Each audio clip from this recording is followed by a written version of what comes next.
Hello, I'm Stephen Olson, and welcome to Spirit Basics, the show for everyone, from the beginner to the avid connoisseur of fine spirit.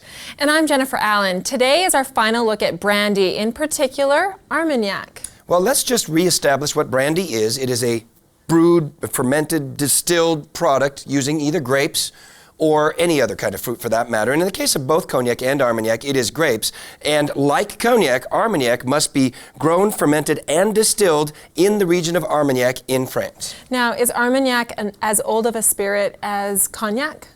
Actually, interestingly enough, Armagnac probably predates Cognac by 200 or 300 years. You see, the region of Gascony, where Armagnac is, the land of foie gras, of d'Artagnan, this is in the south of France, right at the base of the Pyrenees, very close to the Spanish border. And we are absolutely convinced that the Moors brought distillation there first before it spread throughout Europe. Okay, well, I know a little bit about brandy, and everyone has heard of Cognac, Certainly. But we haven't really heard that much about Armagnac. Well, I'll be honest with you. If it wasn't for the Dutch traders in 1600s, you probably would never have heard of Armagnac. You see, Armagnac has a little bit of a problem with the marketing angle, if you will, in that Armagnac is landlocked. In those days, you needed water to transport anything, and these products were usually transported in barrels. Now, Cognac, on the other hand, is on the Charente River, so it's very easy access to the sea and a very important port. But in Armagnac, being landlocked, the only river that was even near them actually flowed right out through Bordeaux. Well, you can imagine that the Bordelais weren't really fond of wine coming from inside of France through, so they taxed it, because they were the wine growing region. So the Gascony people who made really delicious wines couldn't get them out, and they had to go on an overland journey to another port, maybe in Nantes, for example. Well, by the time the wine got there and then went out to sea, it didn't last very long. So they learned kind of the hard ways, thanks to the Moors who'd brought distillation there, that they could distill their wine, which would make it last longer. Now, they also learned about the Montlezun oak, these fabulous black oak trees that they make barrels out of, which makes a big difference in this very rustic spirit. And so consequently, well, bottom line, if it wasn't for the fact that they were landlocked, we might not know today about this fabulous spirit that we call Armagnac. Well, for another slice of spirit history, we're joined by our master mixologist, Dale Degroff.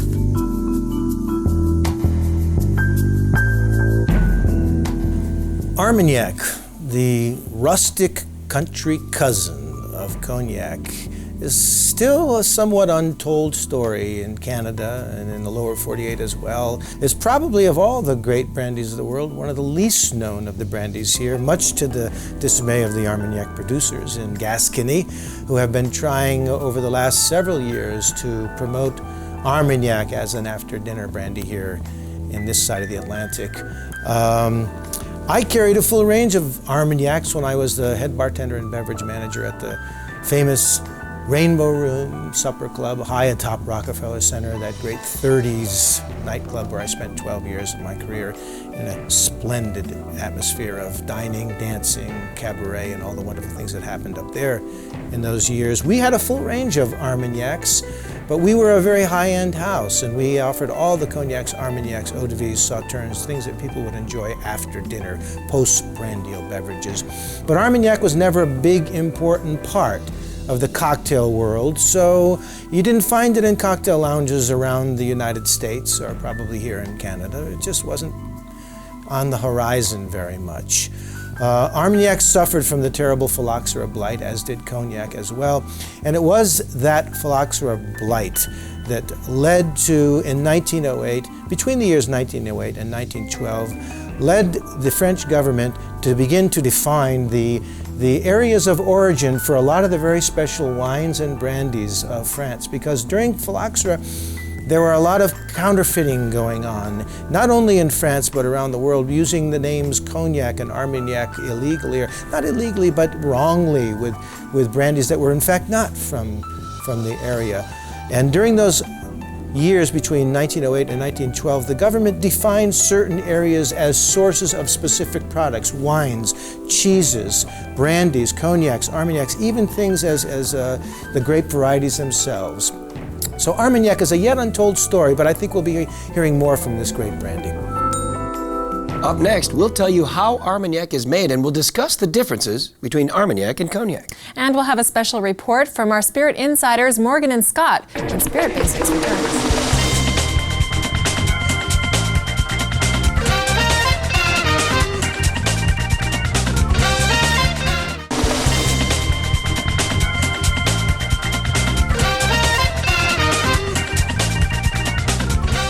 Welcome back to Spirit Basics. It's time now to take a look at how Armagnac is made. Well, before we even get into the process, let's just discuss the grapes and the regions from whence they come. Within Gascony, in the Armagnac region, we have three different divisions, if you will: Bas Armagnac, Haut Armagnac, and Ténérez. Many people believe that the best Armagnacs are Bas Armagnacs, and while I would agree with that for the most part, I would also say that each one of those regions does something special, brings something special to the blend in a great Armagnac, but we'll discuss that a little bit more later. Now, within these regions, the grapes that grow are Uni Blanc, Colombard, Folle Blanche, and Baco. Okay, well, those are the same grapes you said that are used to make cognac. Very good. So how is Cognac and Armagnac different? That's a great question, and one that I get asked all the time. And Dale said a moment ago, and I agree with him, that Armagnac is more rustic than Cognac. And I would just add to that that it's a different style of brandy. Now, in general, Armagnac tends to be richer, a bit fruitier, and a bit spicier, which would make it seem perhaps more rustic, if you will. The reason for this is that the region itself is a bit hotter and a bit more humid than Cognac, so consequently the grapes themselves bring different flavors to the wine, and when it's distilled, we actually use continuous stills. And these continuous stills only distill up to 52 degrees. So what I'm saying there is a technical way of saying that we add or leave more impurities, more congeners, more aromatics, more flavors, more textures in the product. Now, that makes it unique to Armagnac, and in addition, we age it in Montlezun oak, which is the black oak, and that imparts very distinct flavors into the Armagnac itself. Well, Steve, our spirit guide is here with us now to give us an even more technical look at how Armagnac is made. If you want to understand the difference between Cognac and Armagnac, we should probably start by saying, yeah, there's a lot of similarities. They're both brandies, okay? They both have these designations like VS and VSOP and XO. I mean, Armagnac has hors d'âge, which means it's 10 years old or older, but the designations are roughly the same. What differentiates them is, for one, the soil. Soils in Armagnac much sandier. And what you get out of the brandy of that area as a result is very odd. It's both overripe and underripe, kind of like prunes and figs and dates and raisins meets lemon zest. Very different flavor profile than you see in Cognac. As well, the oaks are different. The oak barrels that are used in Armagnac are Montlezun. Montlezun is this dark, tannic, kind of earthier style of oak. Certainly adds a lot of tannin and structure to the brandy. Whereas in Cognac, you've got Limousin and Trancé barrels. What's interesting, frankly, to me, is that Armagnac has been looking at Cognac sales, and Armagnac sells a fraction of what Cognac sells. So they're very jealous of their big cousins. I mean, they're seen as these rustic poor relations, right? And they want to be sophisticates, like up there in Cognac. So they're now bringing in Limousin and Trancé barrels. In fact, they're bringing in pot stills from Cognac into Armagnac. In many cases, abandoning the old continuous stills they had that made a very rustic drink, trying to make Armagnac taste as close to Cognac as they can. Truthfully, they can't hide it. It's still Armagnac, but they are cleaner and sleeker than they used to be. Well, now that we've taken a look at the history, the origins, and the process of making Armagnac, it's time for an inside look. Our spirit insiders, Morgen and Scott, went out to see what they could learn about Armagnac.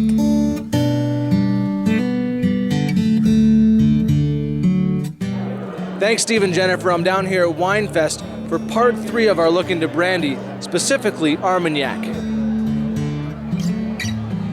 Is there really that big of a difference between Cognac and Armagnac?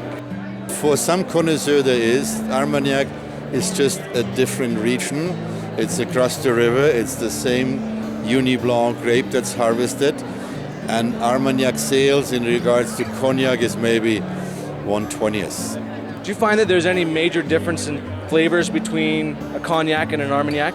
I think a lot of similar flavors between the two, but I'd say Armagnac's a little more bold, a little more forceful, a little more edgy kind of style, whereas Cognac's more smooth, genteel.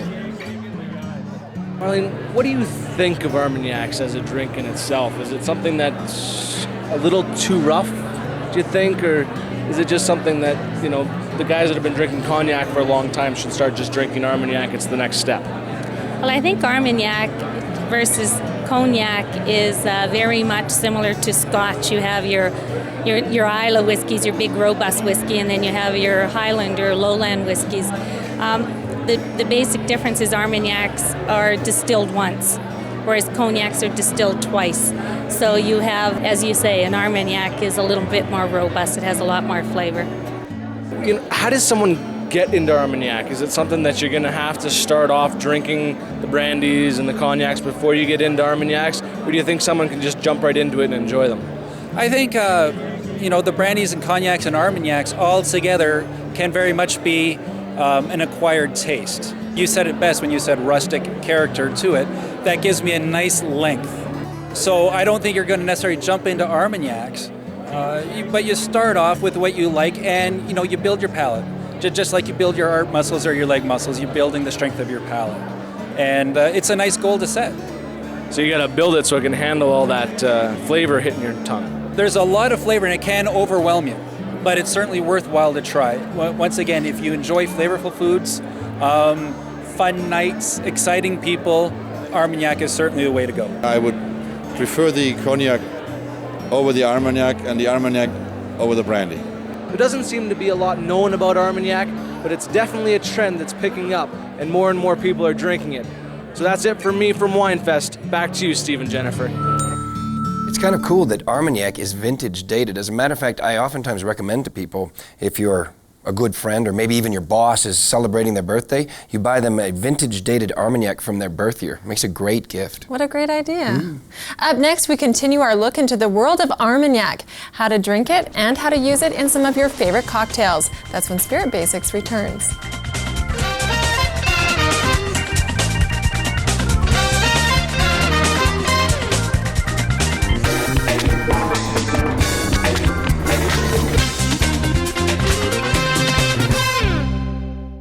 Spirit Basics is brought to you in part by Willow Park Wines and Spirits.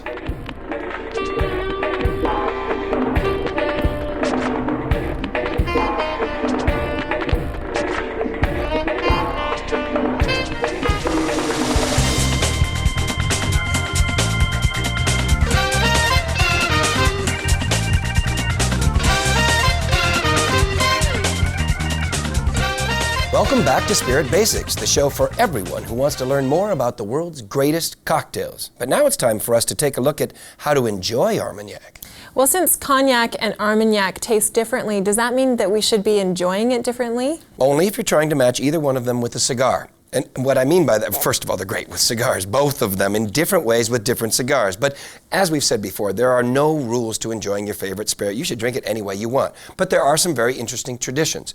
But in this case, let me answer your question about flavor differences, because this is a question I'm asked all the time. What are the differences between Cognac and Armagnac? And in the glass, they're completely different. Now, understand, both of them are heavily oak influenced. And in the case of Armagnac, this black oak does make a difference.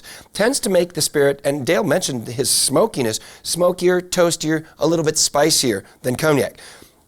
The different regions of grapes, as I said a moment ago, bring different flavors. Now, you'll get usually more prunes or plums in Armagnac than you'd ever pick up in most cognacs, although there are similarities. And the Ténérez area I mentioned, I love the structure that it brings, but I also love the floral quality of violets that it brings to this glass. Now, all of these things I've just talked about, plus the climatic differences and the distillation differences, make Armagnac a little richer, a little more fruit-driven, a little more rustic, or should I say less elegant. But Dale's going to show us all of this, and he's going to show us how Armagnac works differently in a cocktail than other brandies. Well, we'll get to Dale in a minute, but we're joined now by our spirit advisor for a deeper look on how to enjoy Armagnac. If Armagnac is this rustic cousin to Cognac, it's partially because of where it is. It's behind the Landes forest, which is the largest contiguous forest in all of Europe, at least France. And that isolation, well, it's certainly bred a certain isolated character to the people there, if you will, and certainly has prevented a lot of people from knowing how wonderful Armagnac can be. It is certainly as rich and can be as powerful and complex as Cognac, but it is different. The flavors have to be different simply because of where you're at. That overripe, underripe character, it shows in the nose. I expect to see it in the nose. I expect to find it in the nose, even when Armagnac is made in a very soft, forward style. You see, Armagnac, having had that reputation of being kind of rough and tumble, has definitely broken into two schools of thought. One is the lighter, softer, more like Cognac, or at least as close to like Cognac as we can make it, and the traditional, often using grapes like Fol Blanche or Colombar, grapes that provide a sort of earthier and certainly more herbal character to it. definitely using the Malmaison oak in those, so it's more tannic, and the wine and the Armagnac has more of a bite to it, has a grip, really is the only word to describe it. So as I taste it, my first flavors are going to be overripe, underripe fruits meet each other, and then cinnamon. And I'm going to watch those flavors hit, and I'm going to try to draw in some air to cool it all off, and it cools off very, very well because this is indeed a really lovely Armagnac. Our master mixologist, King Cocktail Dale Degroff, joins us now with a look at how to make a cocktail using Armagnac.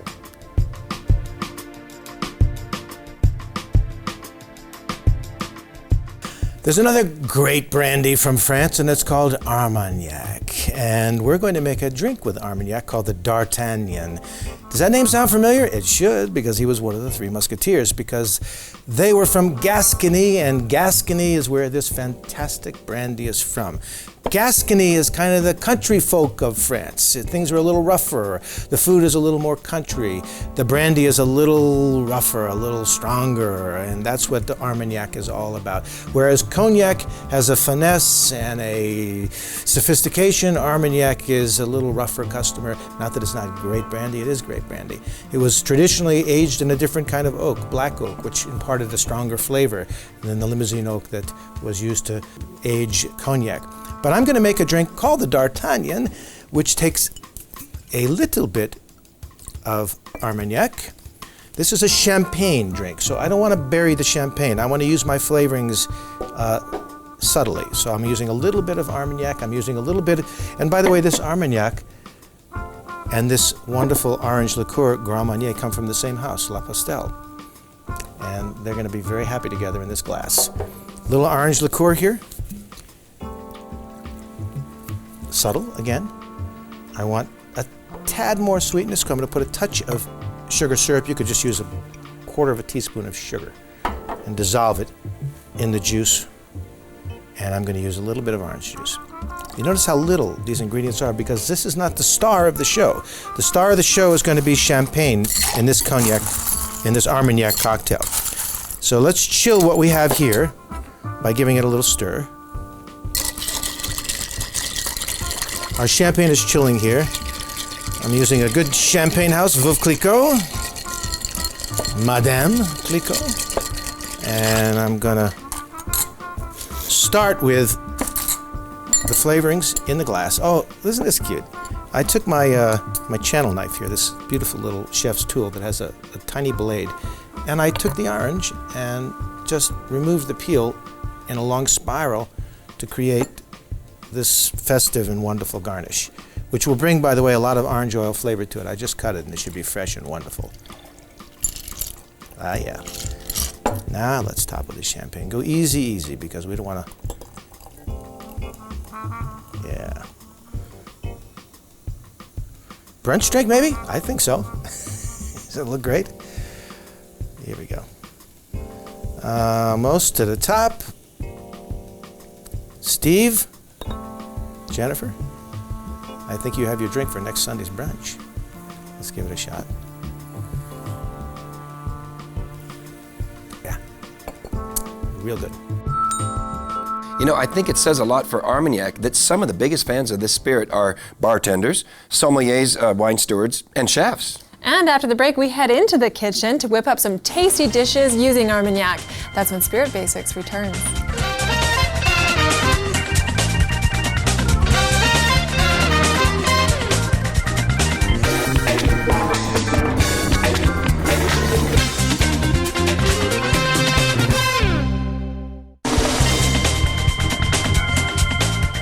Welcome back to Spirit Basics. We're in the kitchen and we're joined by our spirit chef, Chef Allan. Great to see you again. It's great to see you, Jennifer. Now today we're talking about cooking with Armagnac. It's our third look at cooking with different types of brandies, but what does Armagnac bring to a dish that maybe brandy and cognac don't? Well, when we've talked about the other spirits, we've got brandy that's a little bit more acidic and rough, and we've got cognac that's more subtle and gives you almost more caramely flavors. Armagnac runs right up in the middle. It's got a little bit of each, and so you know, it's somewhere a cousin of both of them, but it's going to bring you some wonderful flavors to the table as well. So it sounds like that you may not want to use them interchangeably in different recipes. Well, you could. You know, if you were in the kitchen and you wanted to reach for a brandy spirit to finish a dish with or to use in a dish, you could use them interchangeably. What we're looking for when we talked about this was depth. And depth is that aftertaste you get on your palate. And so they're all going to leave different tastes. So you've got to be a little bit careful. I wouldn't use them interchangeably, but you could if you had to. So some work better than others. Some leave you better taste than others, and I think that's the secret. Okay, well, we have some great examples of dishes with Armagnac in them. It looks like we have a pork dish right here. Right, and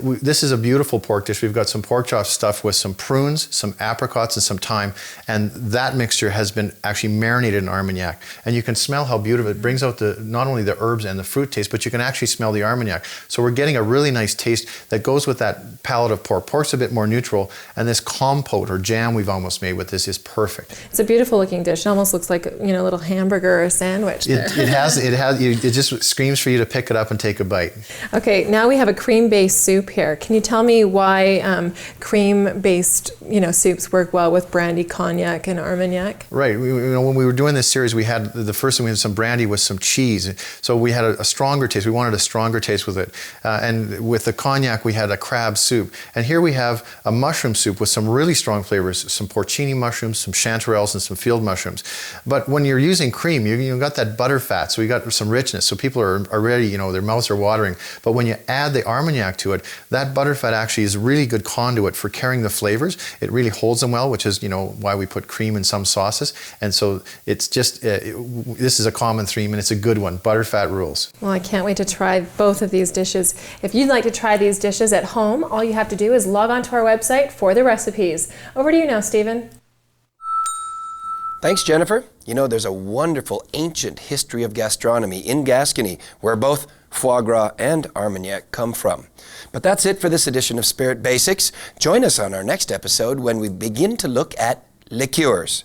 I'm Stephen Olson, and for Jennifer, Allan, and our entire team here at Spirit Basics, we'll see you next week. Santé.